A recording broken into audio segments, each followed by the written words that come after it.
Iconic Raghupati Raghav या सादरीकरणापासून आजपर्यंत Nita Mukesh Ambani cultural सेंटरचा प्रवास खरंच जादुई ठरलेला आहे. नीता अंबानी यांची दृष्टी स्पष्ट होती, भारताचे सर्वात उत्तम जगापर्यंत, जगातील सर्वात उत्तम भारतात, आणि त्यांनी हे स्वप्न प्रत्यक्षात उतरवले. We are trying our best to live up to that promise and shine the spotlight on our Indian artists and artisans on the global stage. कलाकारांसाठी तर एक स्वप्नवत व्यासपीठ आहे.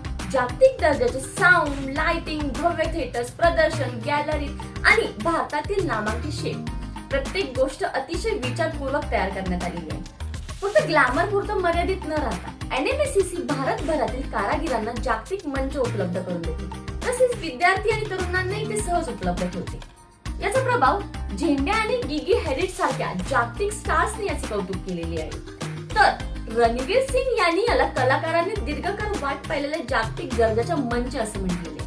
आता एनएमसीसी भारतीय प्रतिभेला व्हेनिस मधील जागतिक कार्यक्रमापर्यंत घेऊन जाण्यासाठी सज्ज आहे. नीता अंबानी यांच्या प्रयत्नांमुळे नीता मुकेश अंबानी कल्चरल सेंटर आज एक जागतिक मंच बनलेला आहे, जिथे सर्वात उत्तम कलाकार सुद्धा कौतुक करतात.